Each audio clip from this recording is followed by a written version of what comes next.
It's like 5 ways sex addiction recovery can get derailed.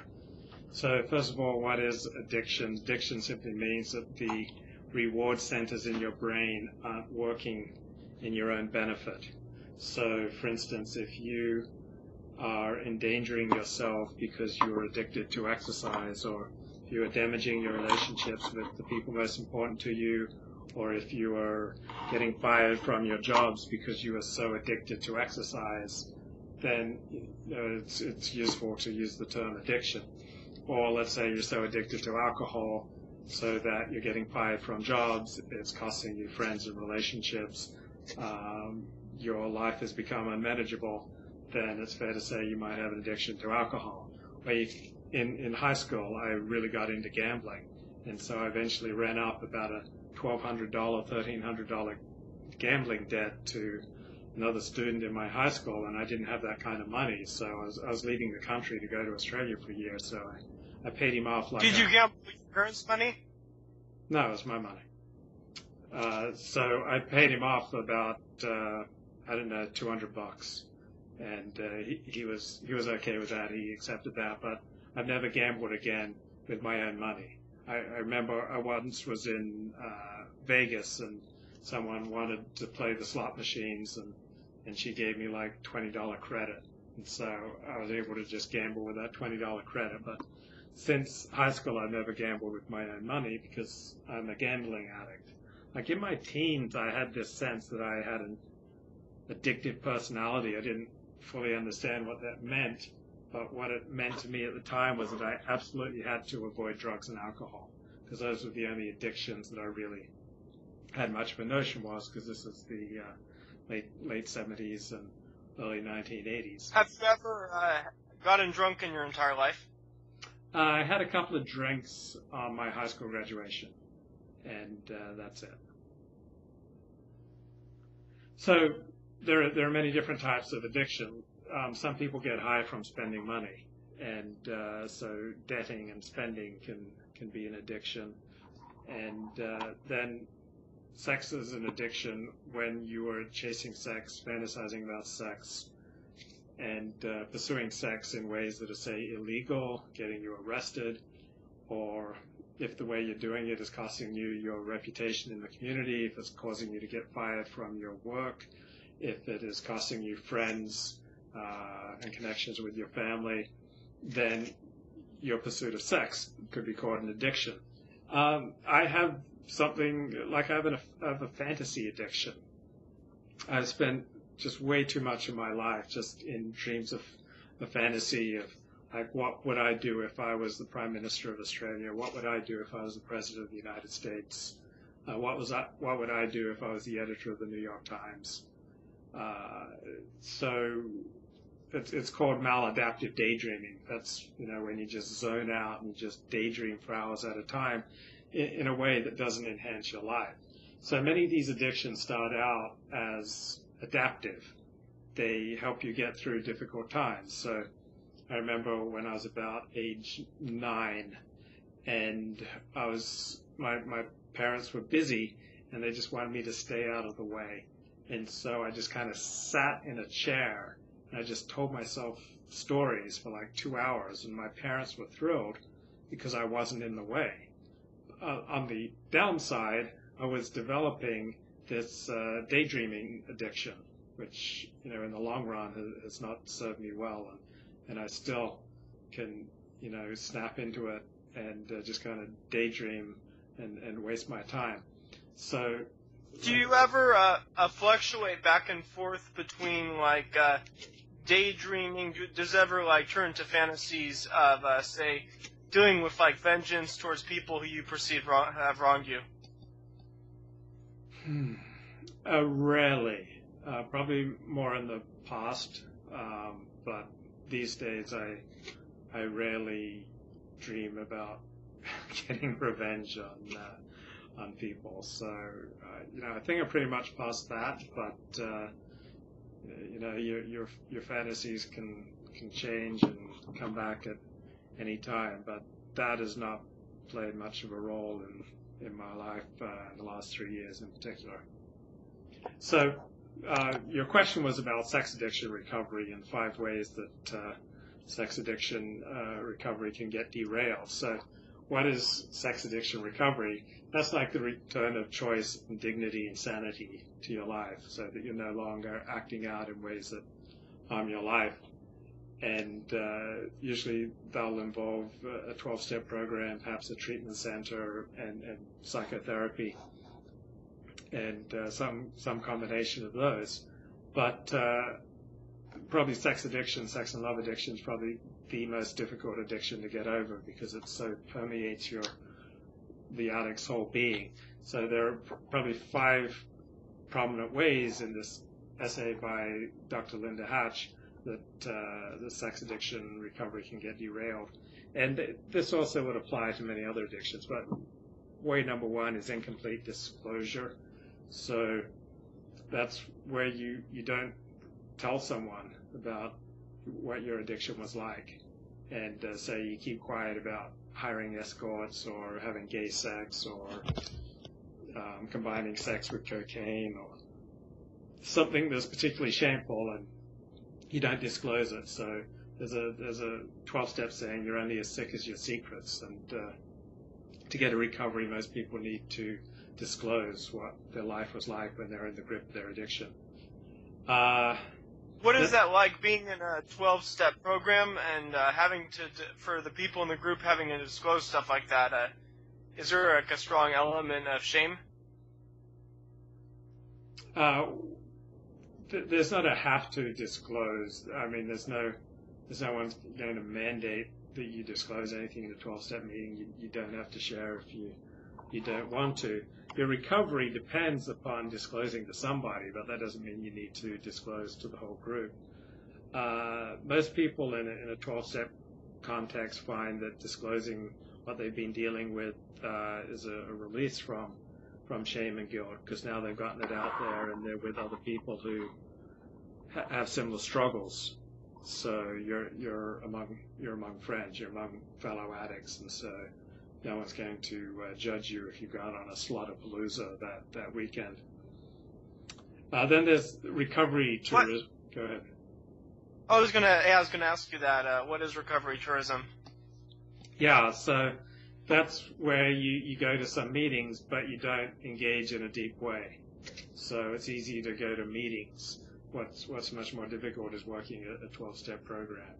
So, just going to meetings doesn't necessarily demand much from you. And then another way that your recovery can get derailed is by thinking that your sexual addiction or love addiction is the fault of your partner. And if you simply got a new partner, or you moved to a new place or got a new job, that would take care of the addiction. Another way is to derail your recovery is to ignore deeper issues. So perhaps you have an ADD problem, or perhaps you have overall lack of intimacy in your life, not just in your sex life, but in an inability to bond with other people. And then there's sometimes just a misdiagnosis of what's really going on with someone.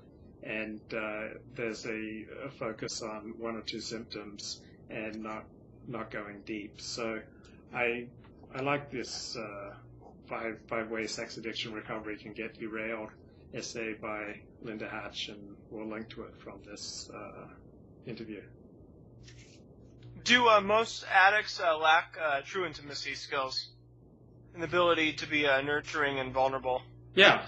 Most addicts have what's called dysregulation, or they lack secure attachment. So when you're securely attached, you genuinely want to reach out to other people, to help other people, and to connect and bond with people, and you're comfortable with intimacy.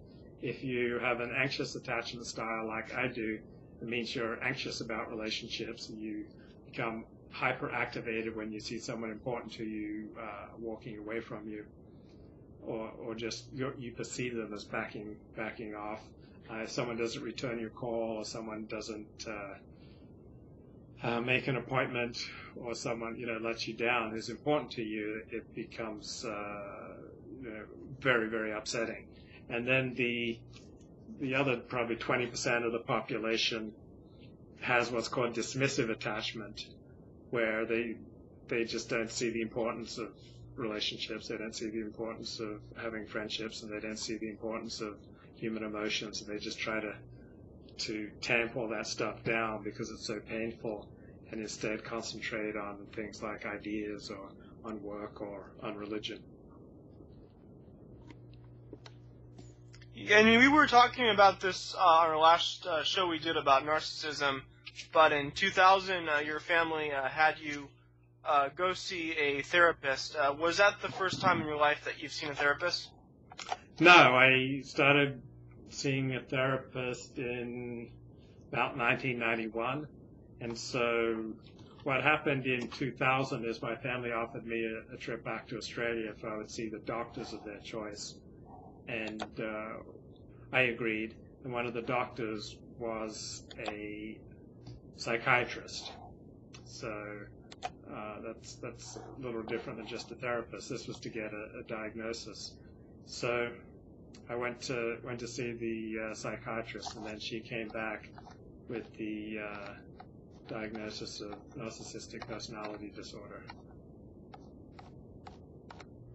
So he said that you have poor identity integration and poor self-esteem, and that you're always looking for mirroring, which is called a narcissistic supply, and you're always looking for external validation of himself as a person. Yeah, and that I need other people to tell me who I am. And because it's not possible for people to mirror me all the time, I get disappointed, and this can turn to envy. And so I tend to fluctuate between devaluing people such as the family and idealizing people such as Dennis Prager, that I tend to make unreasonable demands of people who are eventually driven to setting limits on me, and that I take this very badly. The psychiatrist said I needed 5 to 10 years of inside-oriented psychotherapy.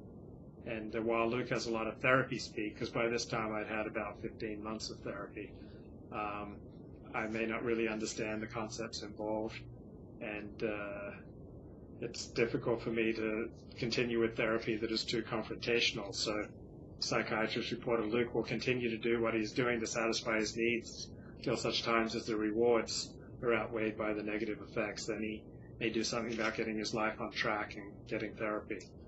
So this diagnosis did send me back to therapy, and I've largely been in therapy since year 2000. So in 2011, you read your masturbation diary to your therapist, filled with fantasies about being powerful and women sleeping with you to get ahead in Hollywood, and he basically said that sounds like eroticized rage. Yeah, and I'd never heard the term eroticized rage, so I immediately went home and Googled the term, and there were just some great essays on the topic, and I strongly recommend it. So you didn't coin the term? No. That term's kind of I thought it was sort of associated with you.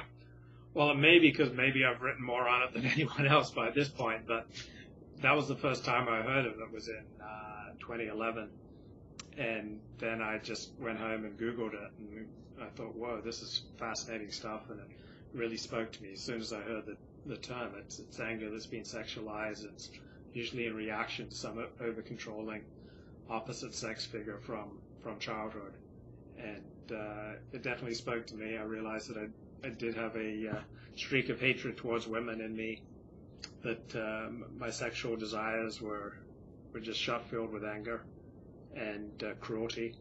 And I realized, perhaps I should get some help. Maybe I am a sex addict. Prior to this, I never thought I was a sex addict. I had a girlfriend 5 years previous who said she was a love addict. And I was so fascinated by that term, I went and checked out a couple of books from the library, and I thought, maybe I am a love addict. And I discussed with my therapist if I was a sex addict, but because I'd never withdrawn from life to pursue my sex addiction, I never missed an appointment, never not shown up to synagogue or to work or to any kind of social commitment because I wanted to watch porn or pursue some illicit affair. I didn't think, and because I'd never been arrested or done anything illegal, I thought, I'm not really a sex addict. But when I read about eroticized rage, I thought, maybe there's something to it. And I have a kind of a flexible approach to truth.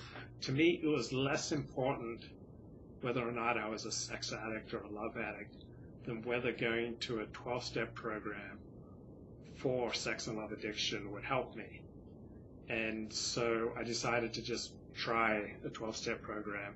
And from the first day that I walked into the room and I heard people's stories, I immediately could identify with so many of them.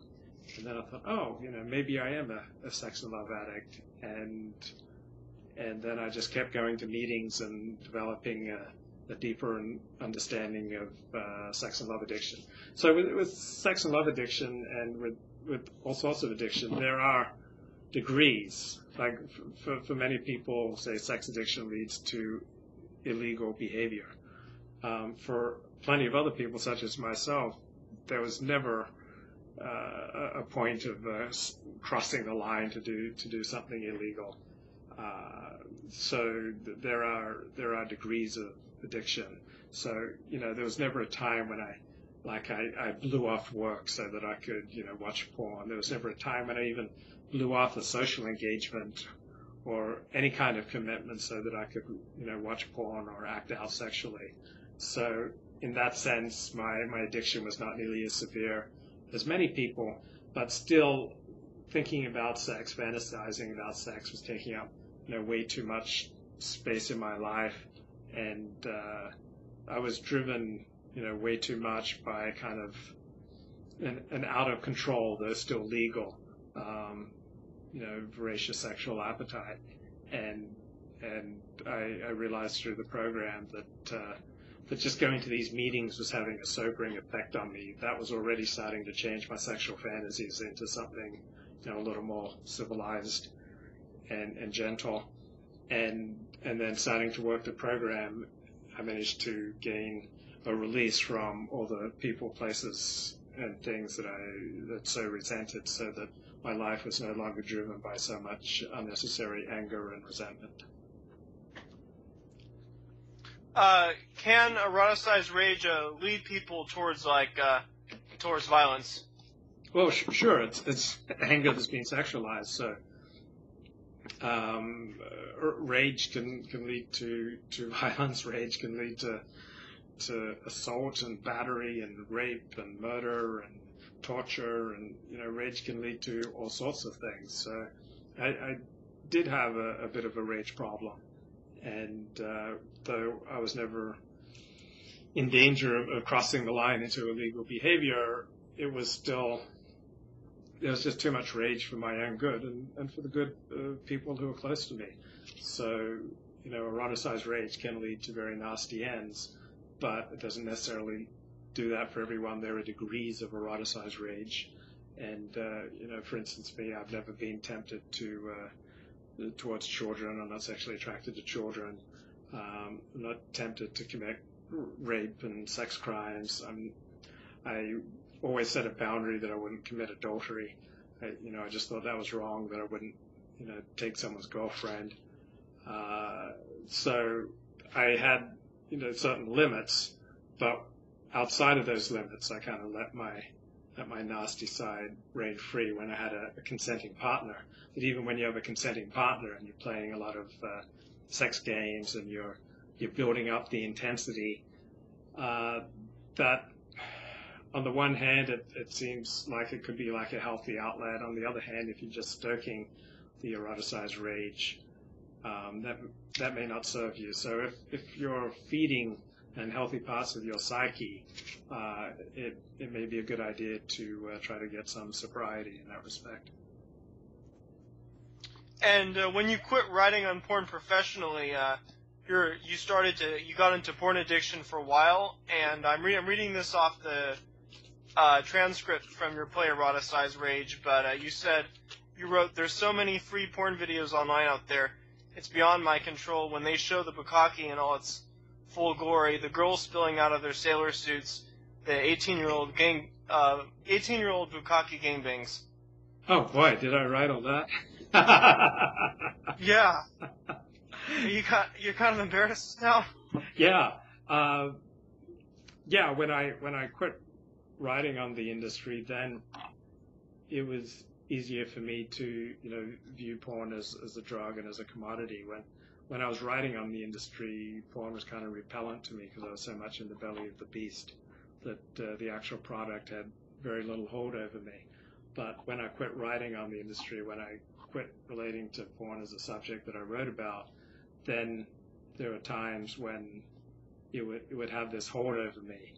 And I decided I wouldn't fight it. I'd just roll with it because within a week or two, usually I'd get disgusted. And then, I'd back away from it for a few months. And then again, another bout would roll over me for a week or two, and I'd get disgusted and back away from it for a few months. And then I got into a 12-step program, and thank God my bottom lines are no masturbation, no pornography, and no sex outside of a committed relationship. So the benefits of this program is that I don't think about sex nearly as much. I'm not storing up eroticized rage scenarios as I go throughout the day that I can then work off at night. I probably think about sex, 1/3, 1/4 as much as I used to before I started working the program. So let's say in 2009, I may well have been thinking about sex 2-3 hours a day. So today it's probably less than 20 minutes a day on average. So that frees up my life and my psyche and my thinking and my feeling towards much healthier things. What was the background story behind that article by Amy Klein in the New York Times? I think, did you write like an article called The Hitchhiker's Guide to Amy Klein?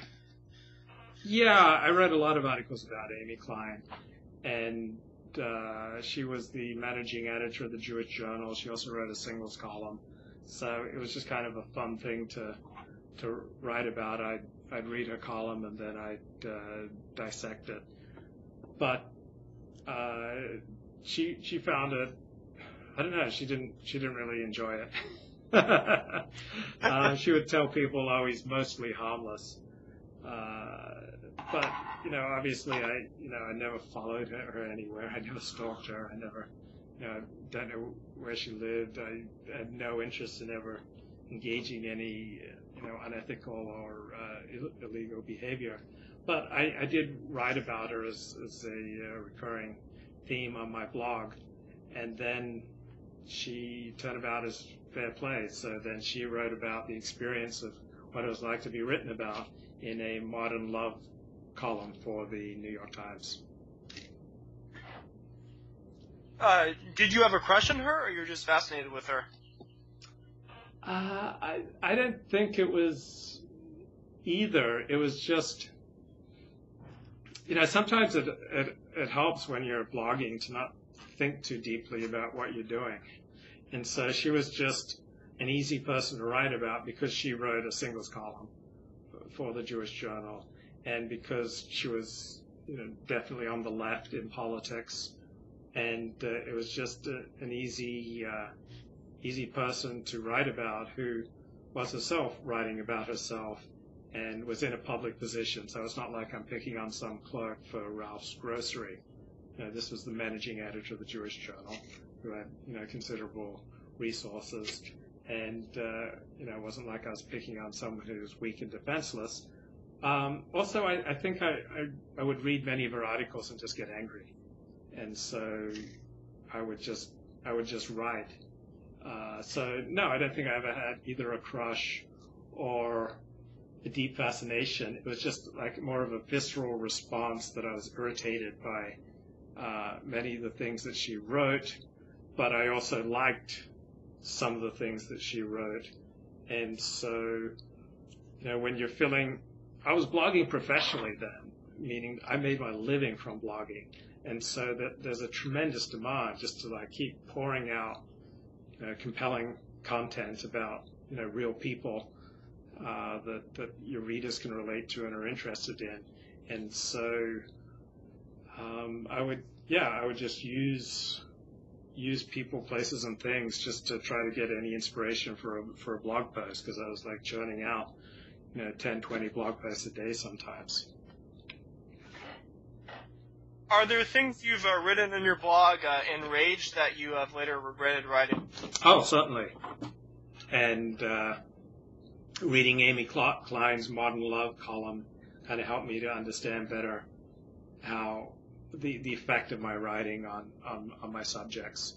So I think people would find a different tone in my writing, a more gentlemanly attitude in many respects. And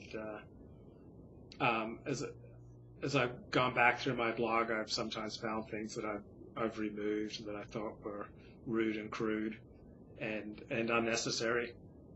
And so, yeah, I think there was a lot more anger in my old blogging than in my blogging over the past 3 years. Well, you write now. You write a lot about like racial politics. Do you think there are people who are involved in that kind of racial politics who use that as a mechanism to channel like their personal rage, whether it's eroticized rage or just like generic rage? I think it's more the other. I think people have so many strong feelings about race that they're not allowed to express, that it then gets sublimated into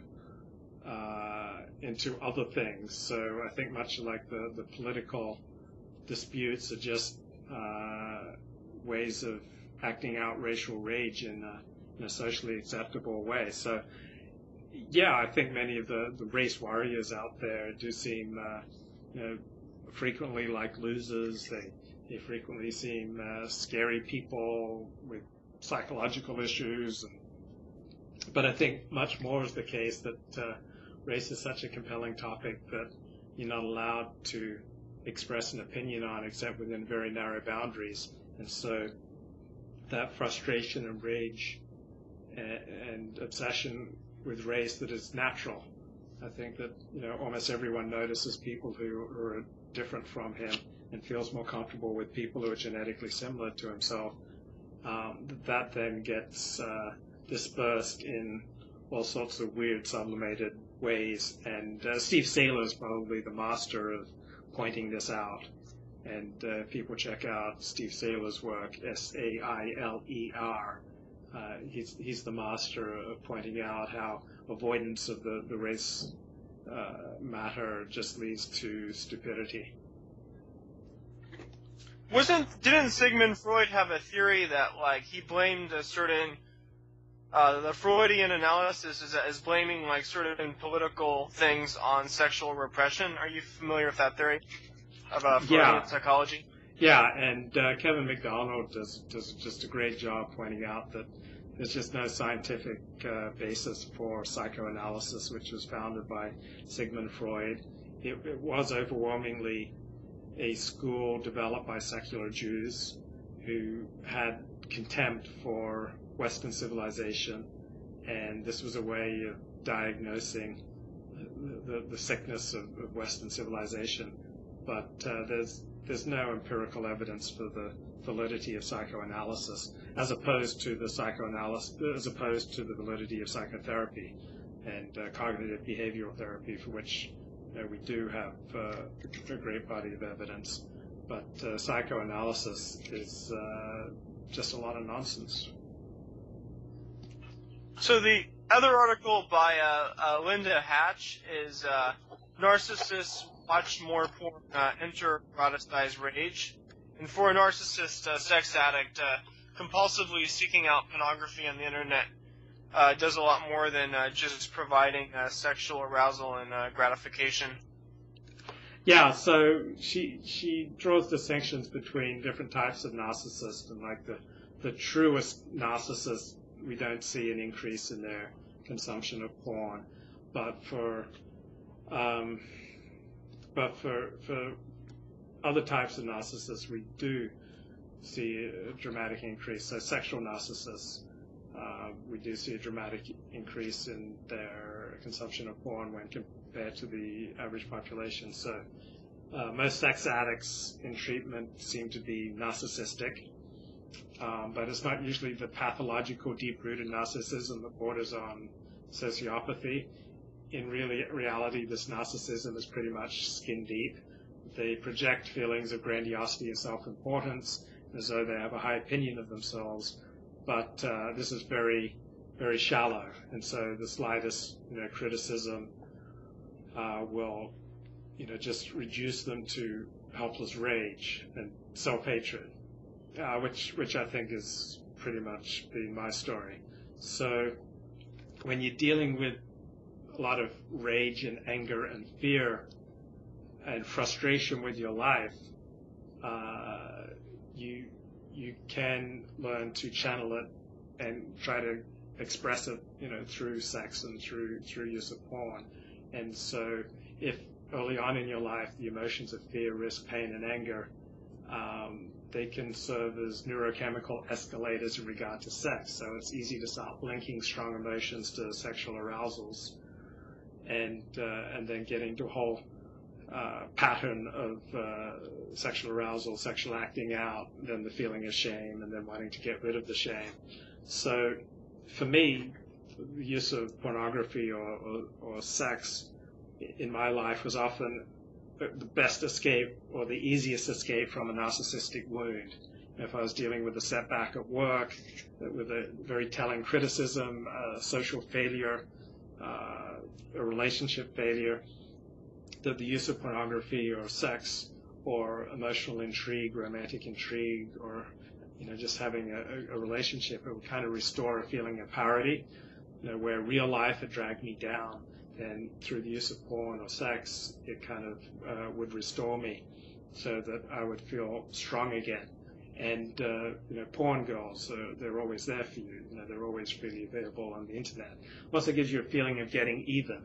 If you feel one down in life, if you feel frustrated and beaten and humiliated by the results of your day, then pornography is a way to kind of turn the tables in your mind, in your fantasy, and you may be particularly attracted to pornography of revenge and humiliation.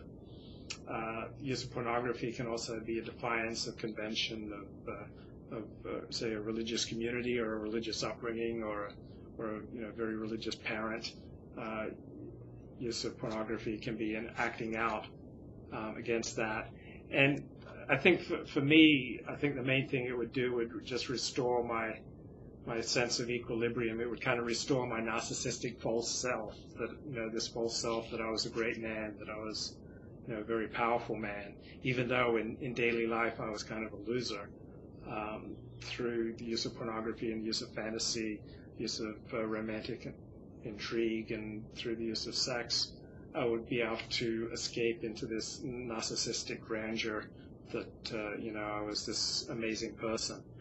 But the more you do it, the more you get addicted to using these tricks to deal with your brokenness, to deal with your failures in life. And so what may start out as an adaptive coping mechanism quickly becomes maladaptive, and it increases your failures and frustrations in real life. And that's the point when many people start to look to get help. Linda Hatch, she said she had a client, and he would hang out around coffee shops and look at attractive young women.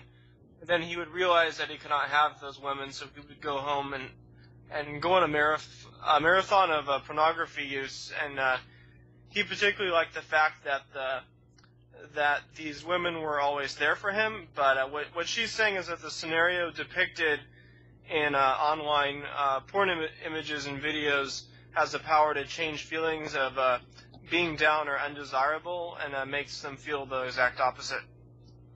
Restores a person's sense of self-worth. Yeah, well, pornography or just movies and television in general, they're a solve for the inherent frustrations of life. Like, almost every guy has the experience of being turned down for a date, hundreds of times by attractive women, or just being ignored by attractive women that the hottest women in high school or college didn't even take him seriously. But, when he turns on the pornography, then he can imagine that, he is making it with that high school cheerleader who rejected him in real life, that he is making it with the haughty teacher who was just so damn hot, or he is making it with, the hot chicks at Starbucks. And so it's a way that people who are losers in real life can feel, even if it's only for a few minutes, like a winner. So pornography is, overwhelmingly the fuel for losers to help them get through life. It's overwhelmingly the fuel used by people who are lonely, people who are broken, people who are unable to cope successfully and triumphantly with real life, and so they retreat into fantasy, into addiction, and into pornography. And so when they go on a porn marathon, they at first they get a high, but when they're done looking at porn, what happens is that basically the high that they get from that porn use, does it end immediately after they stop looking at the porn? Yeah, well, I think any guy who's had an orgasm knows the tremendous state change that occurs between the end of the orgasm and 10 seconds later you're just completely deflated and somewhat sleepy, and all your compulsions have kind of disappeared, so you're in a completely different state. So I don't know that most people who use pornography are then filled with self-hate. I think some people are, but many people are not. It's just kind of the sating of a desire, just like people who are food addicts. If they get their stomach full, it reduces their anxiety because the blood rushes to the stomach, and so they just kind of feel sated and full, and the anxiety goes away. So it's probably something similar for the typical pornography addict or just sex addict. So the porn addicts, do they get a sense of, they feel powerful if they watch, like, say, the porn actress being humiliated? Yeah, I think I think almost every guy has experienced a lot of humiliation at the hands of women, often at the hands of his mother, and so this is a way to get back at that. And then also many will graduate to using hookers. So knowing that I had an addictive personality, I never sought out the services of a hooker. I've never paid for a lap dance or for a hooker in my life because, I knew that I'd find it addictive, and that I'd just kind of be off to the races, and it would be all I'd be thinking about is, how can I get more money to pay for another hooker? And so you've never been in a strip club? I've been in a strip club, but I've never bought a lap dance. I've never bought sex. I've never gone to a strip club for my own entertainment. I went when I was covering something for my blog. So I don't like strip clubs. They're very depressing.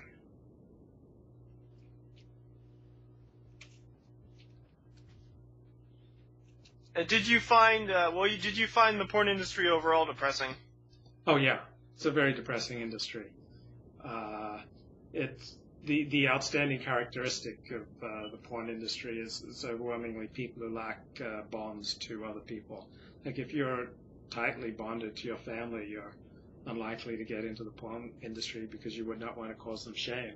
If you're tightly bonded to a religion or to an ethnic community or to friends, again, you're unlikely to get into the pornography industry because it would cause the people who love you too much shame. So overwhelmingly, the people who are in it lack emotional ties, lack bonds, lack attachment to other people. And so, they're kind of sad, lonely cases, often sex and love addicts or drug addicts or alcoholics or just, basically they're all hookers or pimps. And so, yeah, it's a pretty dark corner of reality. Do you think someone who gets into making extreme porn, say Max Hardcore, do you think someone like that has rage? Do you think someone like that has personal rage that they want to act out, or they're just doing it for the profits? Yeah, I think probably the odds are pretty good that they have rage that they want to act out. But I'm sure that you and I and almost everyone listening to this has rage that they would like to act out. So, I'm not sure that the people who make humiliation pornography are that much more twisted than the people who are listening to this podcast right now. Have you interviewed him? Yeah, I know Max Hardcore pretty well, and he's an interesting character. On the one hand, he's very polite when he's sober, and on the other, he really has his finger on the pulse of what makes for good hardcore pornography, which is humiliation. Didn't he end up going? I think he ended up going to prison for some of his stuff. Yeah, I think so too. But I quit writing on the industry in 2007. Haven't kept up with it. I have no friends in the industry that I've kept up with. There's no one that I've stayed in touch with, even once a year. And I'm gone. But I just looked him up on Wikipedia, and I think they're using a photo of Max that I took. And yeah, it says that he spent 2.5 years in prison for obscenity.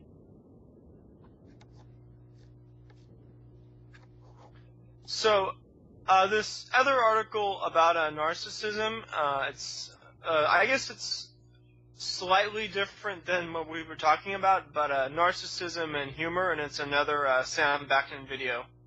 Yeah. And it says that narcissists rarely engages in a self-deprecating humor, but you have a narcissistic personality disorder, and you engage in self-deprecating humor all the time. Yeah, well, here's an example. Max Hardcore stated in a February 2012 interview that he wants to do good in the world. This is after his release from prison, so he's gone back into the porn industry. So for the narcissist, whether it comes to humor or religion or work or blogging, whatever it is, the main agenda is that they're an attention-seeking missile. So, the narcissist may have a sense of humor, but he will usually expect to be praised for it. He will usually expect to, receive attention and adulation for it. And just like with everything that the narcissist does, he is in a terminal pursuit of narcissistic supply, to use the words of Sam Vaknin. And it's not like it's hopeless for narcissists. There are ways to get a significant degree of recovery.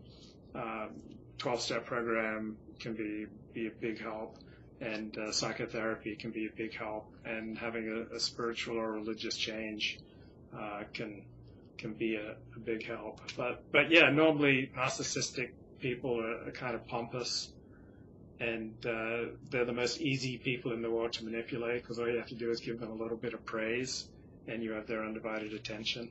Or if you give them a little bit of criticism, they're typically devastated. So a narcissist is very easy to manipulate.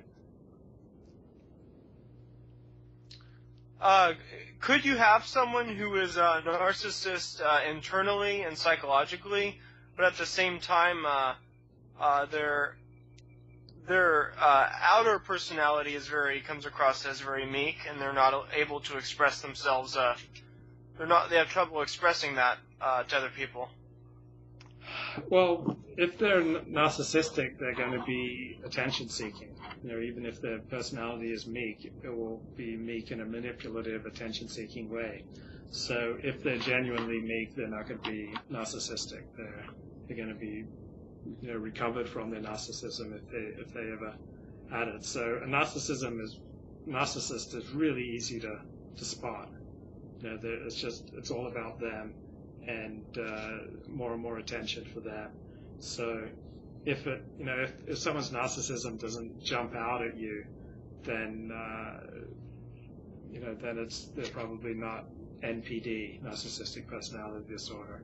So usually narcissists are very easy to spot.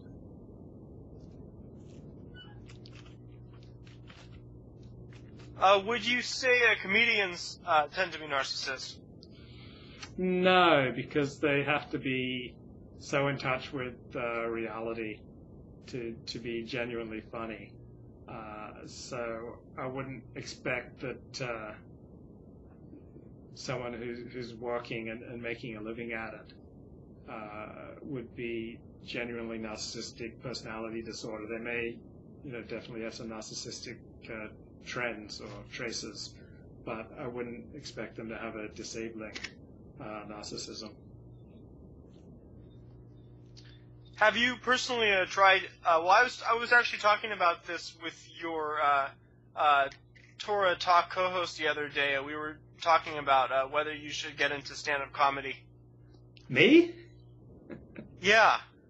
Why don't you go? Like you live in LA. Why don't you go perform at the Laugh Factory? Yeah.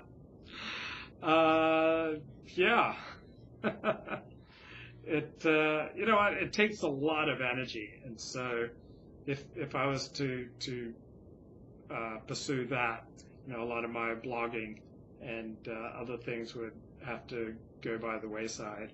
So I choose to concentrate my energy on my blogging, on the issues that I see as important and that most other people are not talking about.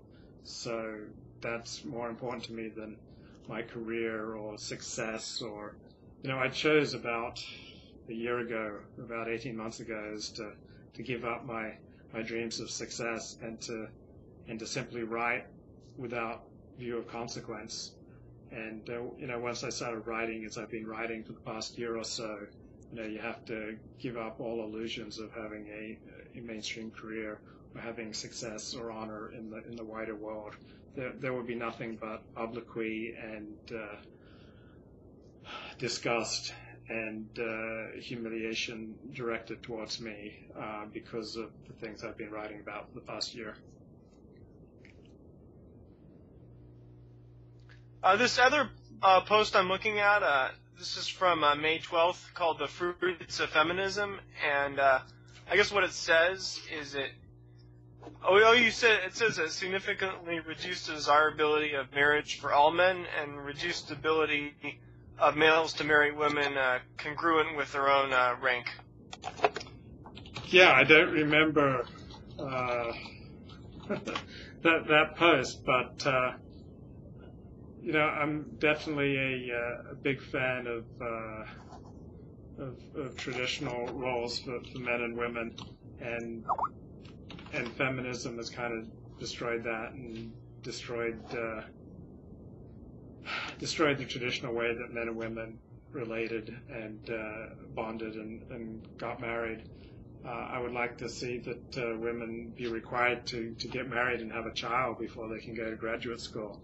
What's happening is that our wider society is in a dysgenic death spiral where we're getting steadily stupider every year. Our median IQ is dropping in large part because we've got this huge influx of low IQ Hispanic immigrants. And then the other reason is that it's the low IQ Americans who are having the most kids, and the high IQ Americans, such as feminists, are going to graduate school and they're having very few children. So I think we have to find a way to make sure that low IQ people stop having kids and that high IQ people are encouraged to have kids so that society can prosper.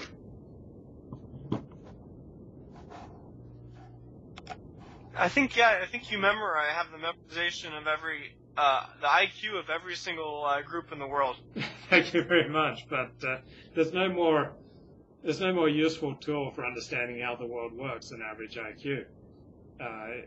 If you just correlate a country's average IQ correlates 70% with GNP, and it will tell you what's possible for a person if you give them a Raven's matrices test at age 7 and you get their IQ. You can find out then whether they're capable of going to college, whether they're capable of being a doctor or a lawyer, or if they're going to need a tremendous amount of supervision for the rest of their lives. So I'm going to have to do most one more question. Yeah, go ahead. Do most narcissists have high IQs? I don't know. I don't know how you could be a narcissist if you had a below average IQ, because you'd have constant experience of other people being smarter than you.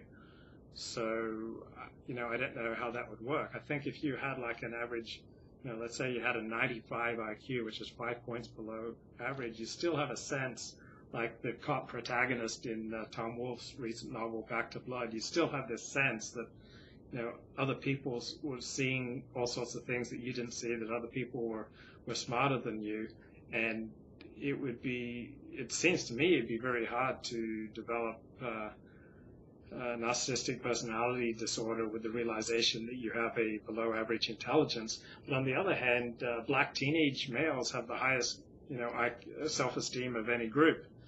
And, you know, blacks in America have an average IQ of 85. So, you know, blacks in general have a much higher self-esteem than do whites, and whites in general have a higher self-esteem than do Asians, even though whites have a lower IQ on average than Asians. So I guess the answer is I don't know, because, you know, Asians commit suicide at a much higher rate than whites, and whites commit suicide at a much higher rate than blacks. So, you know, whites and Asians seem to like to feel bad about themselves. So I guess I don't know the answer to your question.